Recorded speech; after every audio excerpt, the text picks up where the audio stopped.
Ole voin hi July ni som pariat sang ni som ni panga zirtop ni ania tuna hian kon puitu khamrang inkar kong siana din mun to turin kan kalme ka kolsip borsap le atim te inan toa chuan ke ni po hian hungzuin khanan kalve mek ania chuan akong din mun hi tun tum chu hundang lawang takin comment kan pe vak lovanga music tengai tha in kan thlir ho tlang don ani ti chuan kan hmu dan le kan ngai dan te comment lama soi tlang jok taila tun tum chu comment nei vak lovin thlir tu te zokin comment in hmu dan ten soi jok ta ula rimo ngai thak pa in thlir tiang rimoi te kan ngai thang ma in report toy te han pe photila scholarship borsap DC scholarship pu robat silal mangaya hi additional SP scholarship te NHCI DCL project manager saksham te le contractor BR Goel te le konpui VC3 le 4 VCP te Khamrang VCP te scholarship district drivers and owners joint action committee shuai tu ten an troi ma konpui osin a troi tel bok ti kha kan soi phot tanga tuna chuan athua allocation velte kan ziak tho boka remol ngai thak pa in kan kong mu dan te in thir ho tlang tiang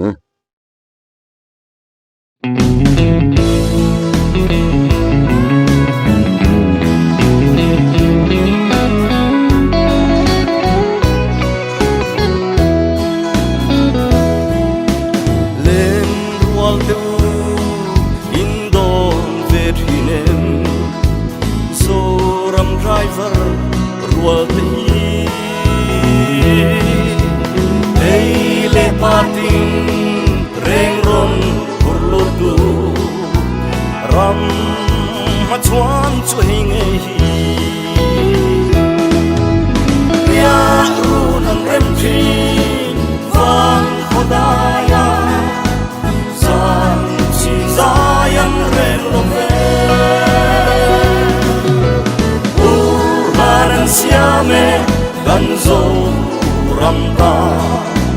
chun le zan chol lo vi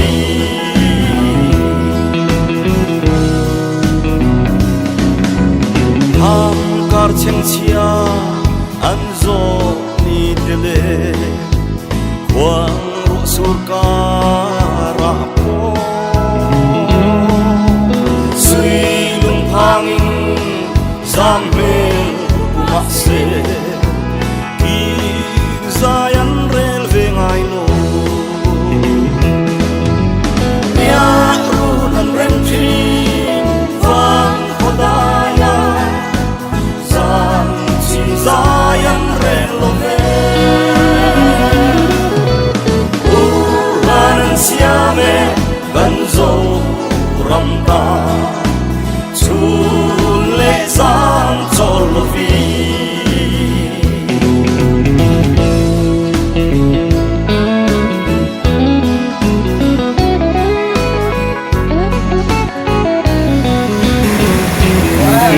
thei kong laka ai rong ten bol ani बात बनाई छ नि क्या सब्जी बनाई छ रोल गोप खाओ दाल सिया नि हे यही कंती दाङ छिन नि तु हप तिम्रे ते तुan lu tu dang ne chuang le ya ru nan rem chi van khodaya Zion ren lo ve Urban siame ganzo ramta chun le zan chol vi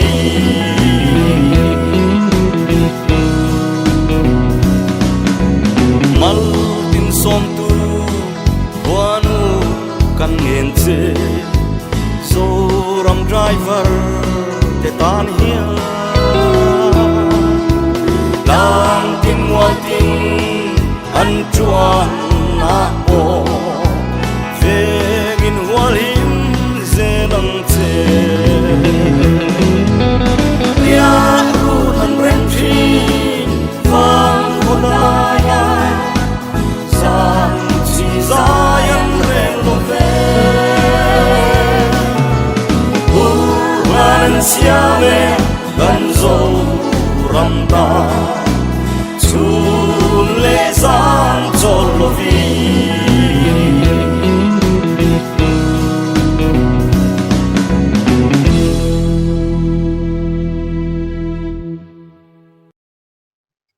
tun din huna hian kham rang le kolasip in kara hian motor tangkhang hi tanker petrol diesel oil phur tu hi engemozat tangkhang to a ti chuan bu fai phur te dor bungra phur te ran phur te damdoi phur te bu fai phur te le gas phur te tangkhang hi zanga atanga zasri in kar vel tangkhang me ani ti chuan motor ron chhuk lampang hi engzan nge tangkhang chia kan khelova kan riat thei huna kan ron soidon nia ti chuan hei kan muang hian tuna hian kon pui tu ser khan rot kon pui peng bul maya hian lo zam luai maya a chan chu tlang kong lampo hi azam ani motor te light motor vehicle chu tlan thei ma nei se police damten lo boy pue hi army thei lo kong a chiat toi chon mo tlan ngai na mak lo le ti chuan kolasip borsa phian ngai poimo khop maya lai hi road block at si phir no entry 4407 an HMV ti loin tara ti chuan hemi kon pui peng thang mai hi motor kong thang lampang min huau mai kan lo clear ho to khania ti chuan tuna hian retraining wall an rem me ka be se yang hian na hin chak vut lova kolasip borsa puro ba silal mangai hian amuna ien nang ubatia yamun kan han khir ho do na ni nge kan mu dan hei kan wong hian tlang kong kan ti mai kolasip tru ser khan rot lampang po hi lo zamu mumaya hei kan mu lai mek thang lama khuan kong chak lama le ron mina analen em mai ni chu wang chuan li thei tam tak motor te pon tlan ngam lova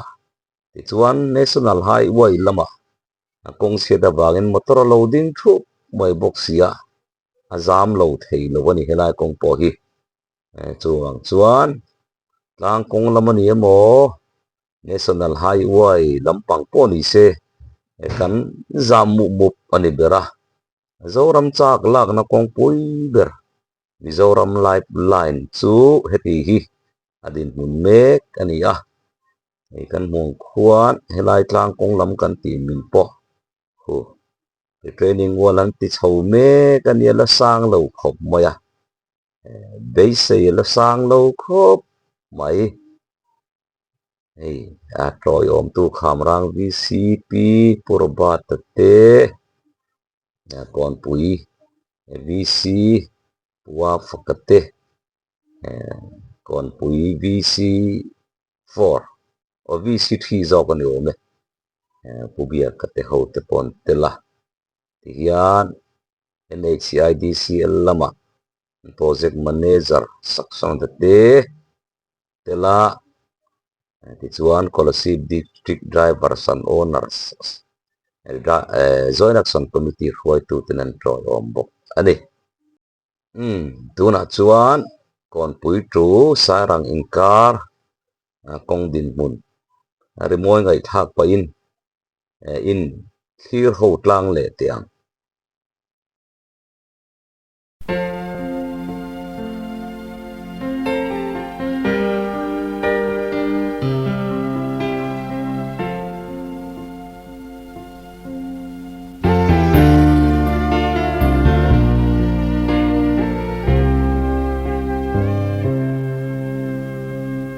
Kan dâu răng noa lang dung dur so han khir veli lung le na kai tho ve dâu pha leng te suy lung roa li dâu răng noa hi iding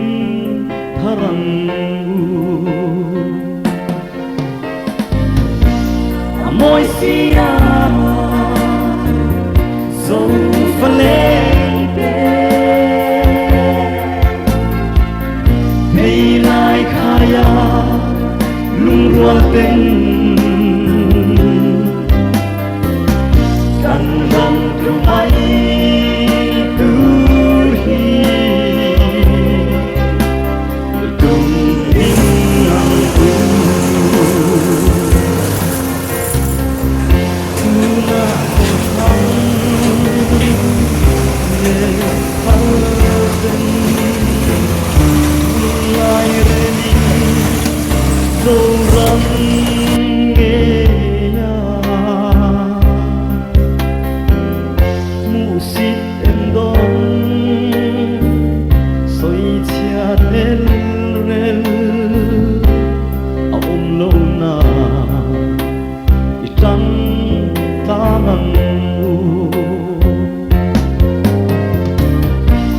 Amoi sia dâu pha leng te hay lai khaya lung rual ten kan ram tu mai tu hi tung ding ang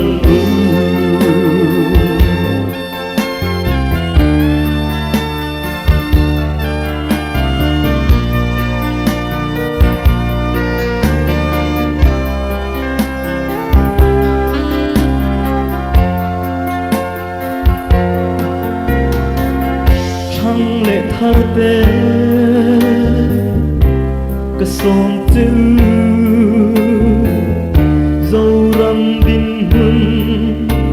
cha chiang tu ri kan nang so sang ze tu ri dâu nun chu tu sia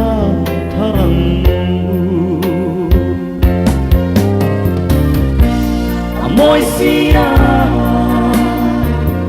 dâu pha leng te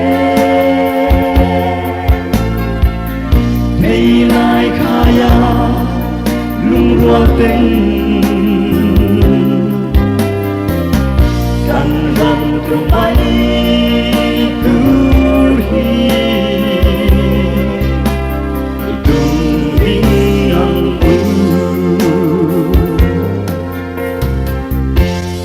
Manakan bile punu tom ay nari onna dignate chong zeli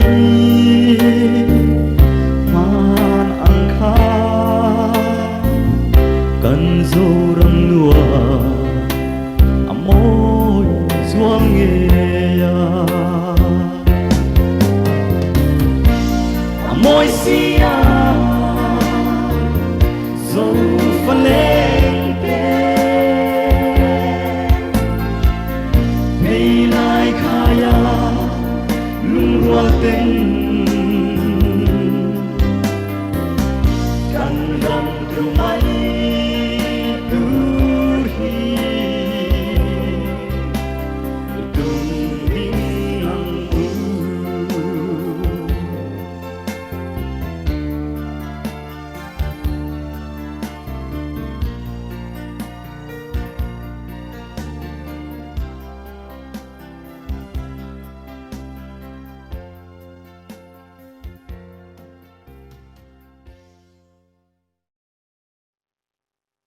National Highway 306 Durlui le kon puin kar hi a chhedek lem lowa kan huang hian kong la thatak tak eng mozat a oma chuti rualin lir theita na tluk hlo om le chet sol hlo om te lir theite tluk na mun hi awaya del khom hian kilometer khat potling manglo ani a chuti ni la ya hetiang zoram ni puite ta na harsat na then pha khop kilometer klem te po siam tha theilo kan ni chuan thu nei tu le thil te thei tu zok te tan chuan aza thakin amol pho thak le ome eng po ni se kolasip borsap kolasip dc puro bas si lal mangai hian kon kong puite hi apoi mo zia ria in voinia hian hei kan mo hian amuna azoa ti chuan durlui chu kon pui in kara hian kong chezual hi motor han tluk theina mai tur hi mun li vela chau a om chumi po kan soi tong khan bel khom hian km khat po atling no hian om sin chuti chung powa kan en kol tha thei reng lo te ro hi chu ngai tu tham ani ahun taka kong pui thuam that lo ani wang te side drain numal lo wang te chu mai ba ka kong pui siam tu te in tha da wangin ti hian zoram pumin kan boi pha me ni a kan soi tong khan tu na li thei chho lam pang ding rengot po hi zaruk chuang ve lai ani to me la chuk lam po hi kan riat dan chuan enge mozat om to in zathum chuang vel ading me ni in kan ria ani ti chuan tu na kan thir lai me ka hi mega food park kan ti kha ani ya mega food park area chho khani in elai mun hi kumsang ni som hi pali khan mizoram pwd national highway division 3 te chuan siamin black top te pon lo tia amaro chu sumle pai omlo wang chuan namin en kol zui ani talwa tun huna ro chuan tiang hi kan din hun me chu ani ta ani rimoi lam mai thla chun zom le ngo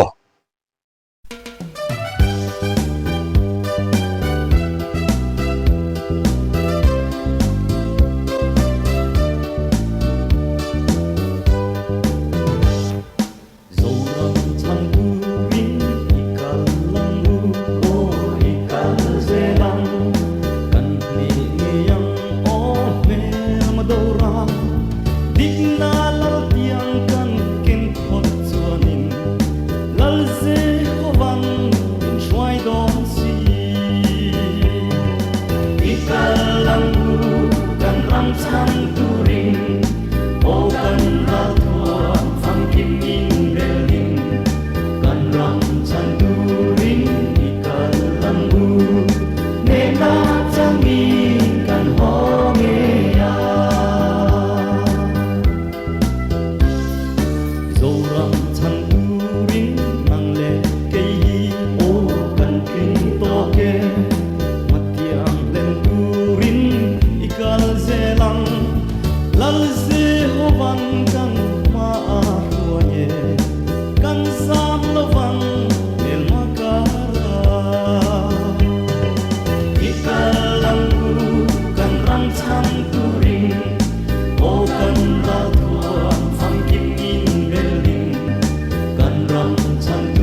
zoram chan turin kan ka ha o khoi na o tui chung không wal bo wa police kan sam don lo ram chan turin lal ze ban shwai don si ikalang kan ram chan turin o kan ra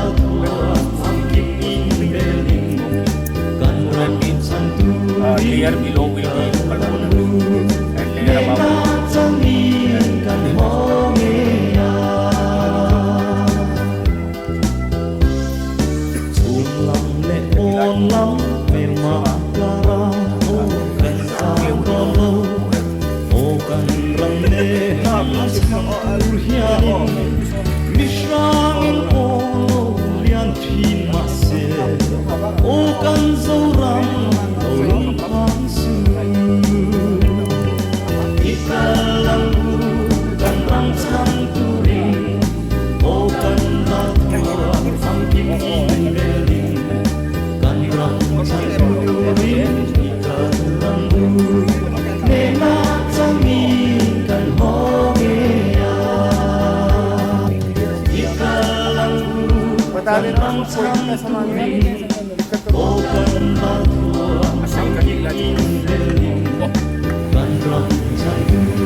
tuna kan thir lai me khi Kolasip district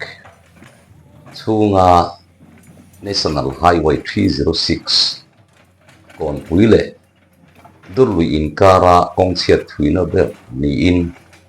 helai kongchet hei hi meta zanga tanga zaruk inkar vel bora thui ani a helai muna hian tun din muna motor te po kaltlang theilo ani chuwang chuan a hmuna ti hian kong siam dan tur te a hmuna zira ruam man na chi hrang hrang siam hmal ni in traffic chung changa te po ruam man na siam hmal ani a ti chuan chanchin kan bo sai mek lai hian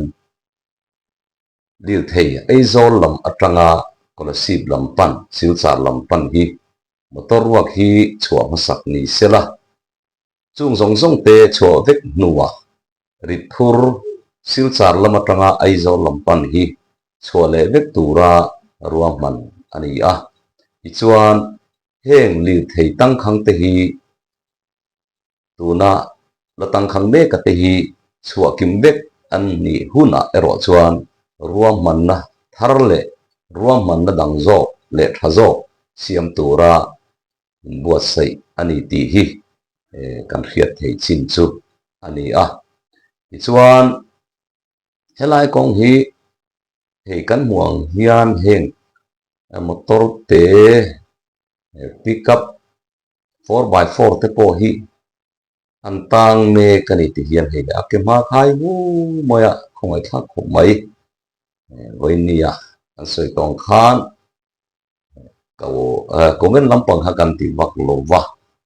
hian kan han thlir langa helai sai rang le kon puin kar kong din min chu kan hetang tura ngai la akara zai ngai thak pa in comment kan te jeng ti mai lo chu kan ti wak lova thir tu mi pui lam zok tin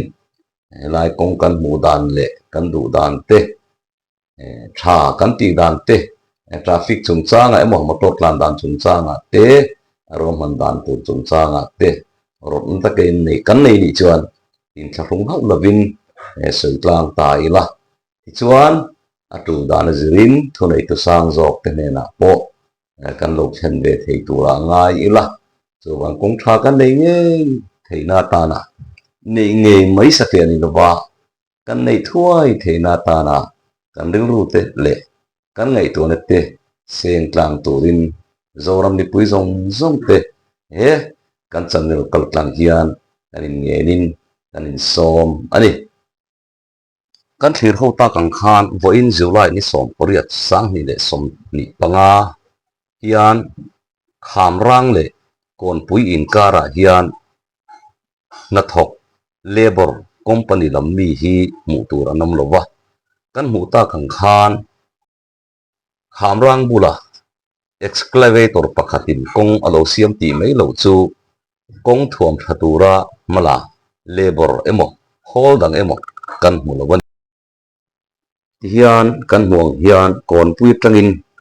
kolasip lampanin di sin hung zu tu te kan han kir le a dir thei tang khang kan muang hian teng lori te gas phur te bu fai phur te abung ro cha sang sang phur tu dam doi phur tu te tang khang min to em maya heng tiang zong zong hi kal lova an ding thubren ani si chuan eng har san na nge kan ma chon liang ei lir thei phur scooty ron phur tu te po tang thei lo wangin an motora tangin an lota mishigin two wheeler po aizo lampan an ron khal chho me ani kan muang hian hei hi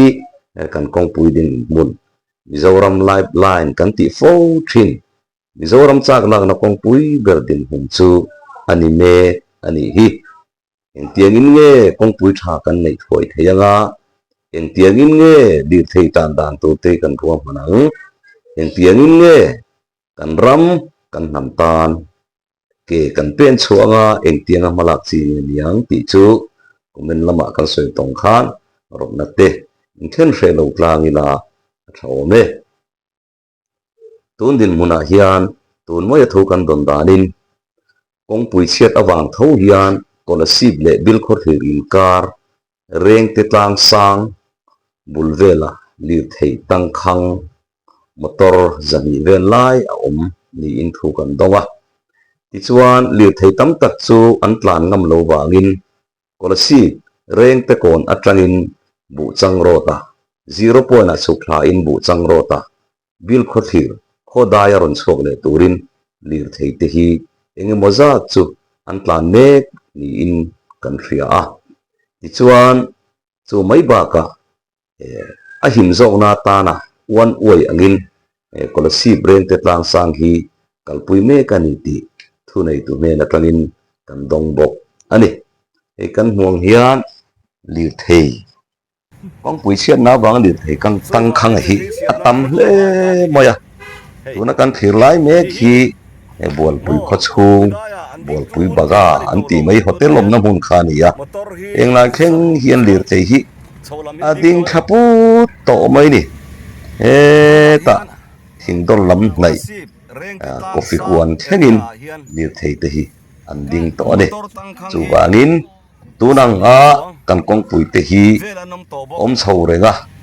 malak na om bat lo ero chuan eng hasan na nge kan to don ti ro chu ngai tu tham atling ta ani chu eng po ni se vo in July ni som poriat sang ni le som ni panga Kolasip district kon pui chu durlui in kar kong din hun Kolasip DC pu robat silal mangai hova kan tlo na chu kan report thei tlang pui ni ta sela ne hun ren chang phasat bera kan mule thuai tura ngai ila kan channel hi min la subscribe lo te in lo amai chuan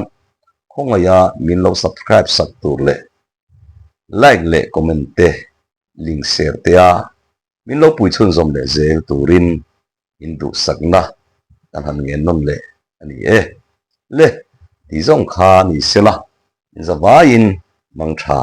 mutui le vek thot ule